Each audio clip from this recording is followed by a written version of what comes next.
What is cryoballoon ablation for atrial fibrillation? So ablation is just the act of trying to get rid of the AFib cells from the inside. And remember, that's not a permanent cure, and it's certainly not all or nothing. You need to think of it more like a forest fire, and how big is my forest fire, and how many walls do I have these AFib triggers or sources on, and who's doing it, what skill level do they have, do they do complex ablations or not. Once again, easy is easy and hard is hard. So if you have only one wall, the back wall around the corners where those veins, what we call the pulmonary veins, insert, that's where AFib cells always start, sources always start, and then they kind of spread to the rest of the posterior wall and then to the roof and various other walls. If you just have that first wall, then you could choose to have a doctor do it where they use the dot-by-dot cauterization of the radiofrequency, which takes more skill, but it is more versatile, because if you had 3 walls, 4 walls, 5 walls, if they have the skill, they could go after that. Or you could freeze it with the balloon. Now, when the freezing balloon came out, it was a godsend for a lot of doctors, because the dot-by-dot cauterization of the radiofrequency catheter was very, very difficult. It takes a lot of hand skill to keep that in one spot for 30 seconds to a minute, and you end up destroying only 3 to 4 millimeters worth of cells, and then you go to the next spot. So if you have it covering one wall, how long would it take somebody to do that dot by dot? Some of us got really skilled and could do one wall in 30 minutes. Other people were still taking 3-4 hours.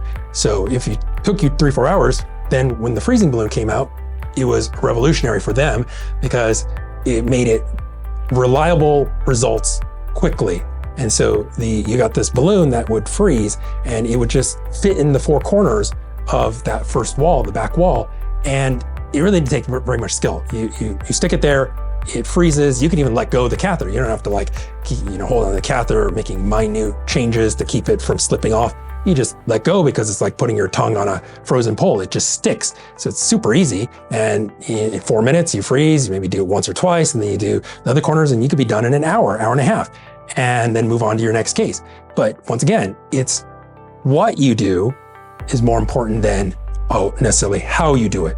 Because I don't care what energy source you use. If the person only has AFib cells or triggers or sources on that first wall, and doing that area with the freezing balloon is enough to get rid of that forest fire, if it's a small forest fire, 10% or whatever, then yeah, by all means, do the freezing balloon and be done a little bit quicker.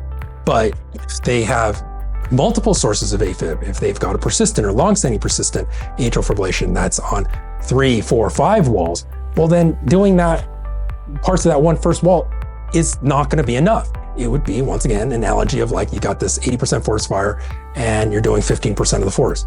Well, doing 15 to 20% of the forest is helpful. It may turn the clock back a little bit, but it's not going to make it mostly gone, 90% or even 100%, because you're just not doing enough. Now, some people just don't have the skill to do that, and they do the freezing balloon, because if they try to do it with the cauterization catheter, it might take them 2-3 hours, and then they never develop the skills to do the other walls.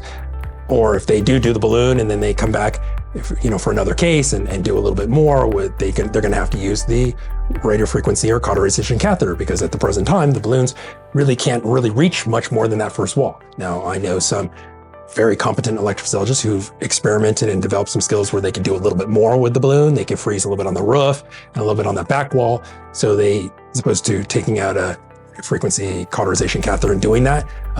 But even then, that's still 2 to 3 out of the 6 walls. It's still limited.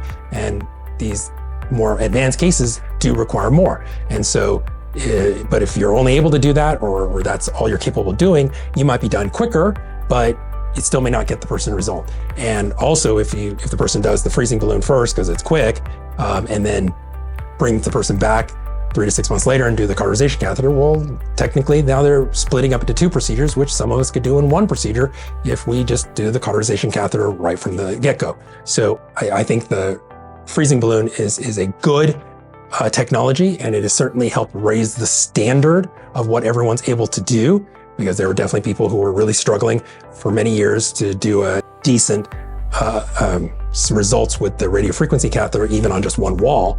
Take them a really long time. But with the freezing balloon, they can reliably get that done in an hour and a half. But I also know people who that's all they do, because they really don't have the skills to do more. And that's fine. But then if you're somebody who requires more, and they're just doing that over and over and over again, then they're not going to get the result. I mean, I had a patient who came to me, I remember, 10 years ago, and he listened to one of my talks, and he came back, said, "Hey, thank you for letting me know that the AFib progresses. No one's ever explained that. I didn't know that. That explains why my AFib just keeps getting more and more over the years. Somebody's done 3 ablations on me. I'm still having a bunch of AFib. Should I have a 4th ablation?" I said, "Well, it kind of depends on what was done. Bring me your procedure reports, and maybe your AFib is, almost on all 6 walls and it's close to being permanent, or maybe they're just not doing enough." And he brought me the procedure reports. The person had done the freezing balloon on that first wall, the posterior wall, 3 times, and it just wasn't enough. He probably had 3 or 4 walls worth, and probably could have been done in 1 or 2 procedures, depending on who's doing it. But he went to somebody who didn't do complex ablations, so it wasn't enough. But they got 3 procedures out of it, and billed him 3 times, but it just wasn't enough. Now, I've had partners in the past that can do maybe up to 3 or 4 walls, not necessarily all 6, but they can't necessarily do it all in one sitting, so they will break it up into, multiple procedures, 3 procedures or so. Some of us can do all that in 1 procedure, and rarely have to do a 2nd and 3rd procedure, depending on how progressed you are. So just think about it this way. When you're dealing, easy is easy and hard is hard. So if you have an early stage AFib, or what they call paroxysmal or early paroxysmal, you probably only have AFib cells on that first wall. And it doesn't really matter whether somebody, does it in an hour by freezing it, or somebody else who's skilled, can do that for almost the same amount of time. I mean, maybe the freezing balloon might save me 10 minutes, but not that much. Or somebody else normally would take 3 hours to do it with cauterization, but they do the balloon and they do it. Easy is easy. I mean, if you're at an early stage, no matter who's doing it, you're probably going to shoot for an 80 to 90% success rate. But if you have a much more advanced procedure, require a much more advanced cauterization, if you're persistent or long-standing persistent AFib, where you're in it 50, 60, 70% of the time, you're spending weeks out of rhythm, you failed multiple antiarrhythmic drugs, pretty much the statistics are that if you just do the first wall, whether you freeze it or you cauterize it, you're probably looking at 40 to 50% success rate. I mean, that's like flipping a coin. That's less than half likelihood of success. So, to me, I feel like if one develops their skills, regardless of which modality, if you use the cauterization catheter and you develop the skills to do more advanced ablations, where, I shoot for, in these later cases, still shoot for 70, 80% success rate, where nothing return, after 1 procedure, well, then that's better than 50-50. And so I feel it's worth it. But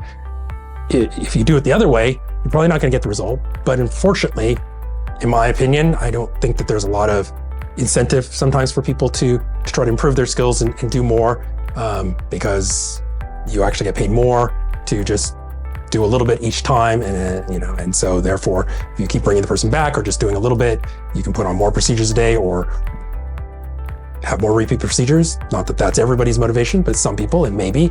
And so there's not really a lot of incentive.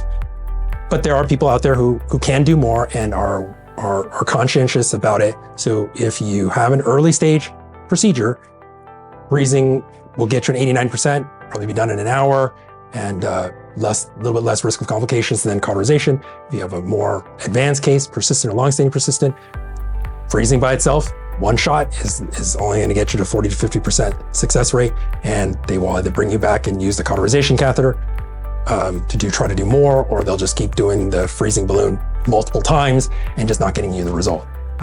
And that's going to involve more procedures. And if somebody just used the cauterization catheter to begin with, maybe they could have done it all in 1 sitting. Different things to think about. So hard is harder, easy is easy. It's not always the modality you use. Sometimes it's what you do, not just the modality that you use.